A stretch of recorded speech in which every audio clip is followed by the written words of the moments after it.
Well, I don't agree at all. First off, how is it possible that anybody with any kind of sanity would consider the United States or Britain or the West in general to be in any kind of position to be punishing anyone for any illegalities? If we want to take a look at Iraq, there is at least 1 million, probably even close to 2 million dead. We invaded that country, destroyed it, created millions of orphans, millions of refugees, and never even so much as apologized for that.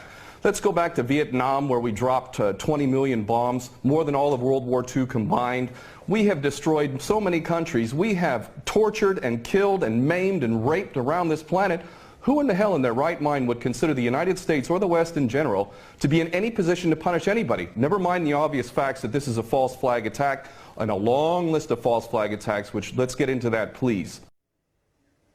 Well, we don't operate under international law. What we have is the color of law, the law of the jungle, in which the rich and the powerful basically determine what goes and what doesn't go. Iraq is a perfect example of that. Why isn't Tony Blair and George Bush rotting away in a prison cell for the rest of their lives? Because the law is not being applied. These are war criminals and they should be in prison for the rest of their lives, if not executed, if their own rules were adhered to for their own crimes.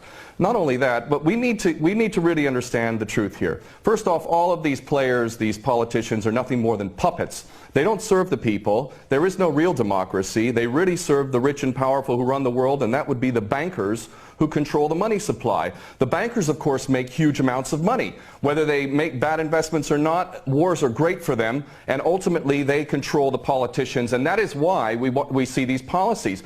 Obama and Cameron are nothing more than puppets who read the script, and the script is we need another war. And the reason why we need another war, according to these psychopaths who are running the world, is because more and more people, despite the clueless masses who continue to be entranced by things so ridiculous as X Factor and American Idol, there is larger numbers of people around the world who are realizing the truth and beginning to recapture the capacity to think for themselves. And they can see that these people who are being put in positions of public trust are defying that trust and representing an agenda which they could never speak about openly, because they're nothing more than prostitutes and nothing more than minions for the powers that be. Well, the Greater Israel Project is all about destabilizing surrounding nations, ultimately in pursuit of this dream of Greater Israel from the Euphrates down to the Nile, all the way over to the Eastern Mediterranean. This is the dream of these psychopaths, and so destabilizing governments, creating sectarian strife is all part of that menu and all part of the design to create Greater Israel. So that goes, that's self-evident. But I have to go back to what this gentleman is saying in Washington, D.C. about America not wanting to get involved or Obama not getting involved. What are you talking about?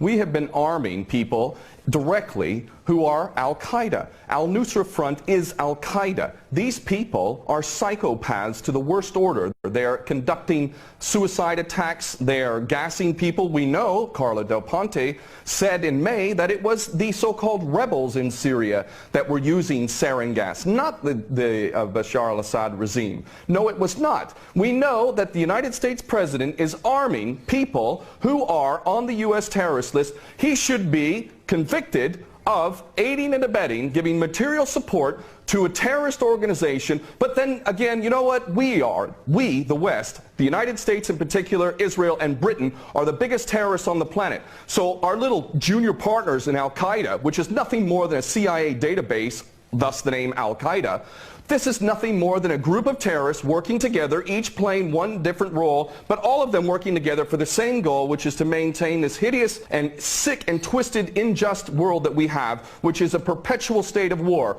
Always one illusion, one boogeyman after another. But the fact is, Obama is nothing more than a puppet war criminal, just like his predecessor and every other U.S. president before him. So please don't tell people out there that the U.S. is not involved. It's directly involved, and it is arming people who are absolute psychopaths.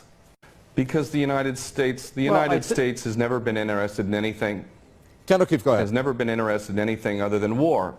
The United States is in a perpetual state of war because the bankers control the politicians and they read the script as given to them by the banksters, and they make huge amounts of money off of this. What this gentleman is saying about the United States not wanting war, not wanting to get involved, is like Iraq 2.0. It's a repeat of the same rubbish that was said, oh, we don't want war, war is a last resort. That's absolutely untrue. It's a lie. Those that are in government are nothing more than prostitutes who are carrying out the orders of those who are in charge of them, and those that are in charge want another war. And part of that that is what we discussed earlier, the Greater Israel Project, to destabilize any Arab regime which might have any kind of autonomy and self-determination. Any regime in the Arab world that is not an absolute puppet cannot be tolerated. And who are the nations that we target? Those that are not puppets. We don't target those like the Saudi regime, which is the biggest human rights violator in that region. It's cutting off people's heads in public, cutting off hands. It is the most grotesque regime on the planet, and yet we give that regime weapons and it's no problem whatsoever. The duplicity and hypocrisy of the United States and the West can't even be measured. It is so enormous. And these mouthpieces, such as this gentleman in Washington, is only doing a disservice to himself and his country. And the fact is that American sons and daughters will get involved in this yet again, and these chicken hawks who are pretending to care about the Syrian people are going to be sacrificing not their own sons and daughters. I would like this man to send his sons and daughters and his grandchildren off to Syria when this turns into a greater conflict, because this is what we're flirting with, is a world war, a third world war. This is not a joke. We are flirting with a third world war on the basis that apparently we care so much about the Syrian people, just like we care so much about the Iraqi people and the Afghani people. The only people that buy this sort of stuff are either bought-off prostitutes or the dumbest of the dumb. And we're also led to believe that Assad is the dumbest idiot dictator on the planet now, isn't he? Because he invited UN inspectors to come in, and he brought them in on the very day that they come in. He decides to attack his own people 10 miles away from where the inspectors arrive. This is beyond ridiculous, and the only people that buy this, again, are bought-off prostitutes or the dumbest of the dumb. Well, there's no question that they don't intend for limited strikes, and that's not going to do anything. They want to go in full scale. That's the plan. Of course, they'll use pretext to be able to justify the initial attack, and then they'll concoct more things to justify a greater involvement. The Daily Mail reported here in the UK, and it's commonly understood to those who are paying attention, that defense contractors, leaked emails from defense contractors proved that there was already an approved plan from Obama down to give these psychopath terrorists, Al-Nusra Front, chemical weapons. We know that Al-Nusra Front, 12 individuals in Turkey were caught with 2 kilos of sarin gas. Where did they get that from?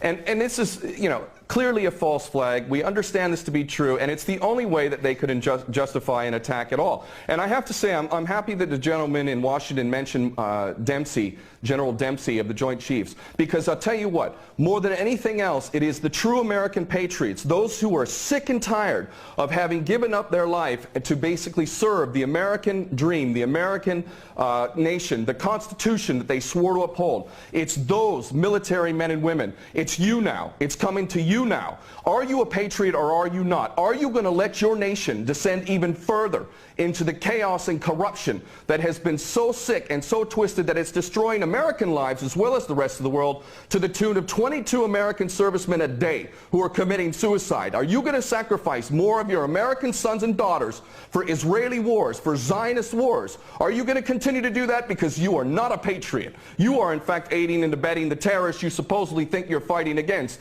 And those Americans who are waking up to this, I hope to God, in the military in particular, that you refuse your orders. And this is why the people of America who are refusing to buy this nonsense, the overwhelming majority do not support any kind of attack on Syria. And in those in the military, I know that the powers that be are very, very frightened that high-ups within the military will refuse the orders. And I hope this is exactly what happens if an attack on Syria occurs. Very well. We're going to leave it there. Thank you very much, former U.S. Marine and war veteran there, Ken O'Keefe, talking to us from London. And thank you very much from the senior fellow at Center for American Progress, Lauren Korb, who spoke to us from Washington.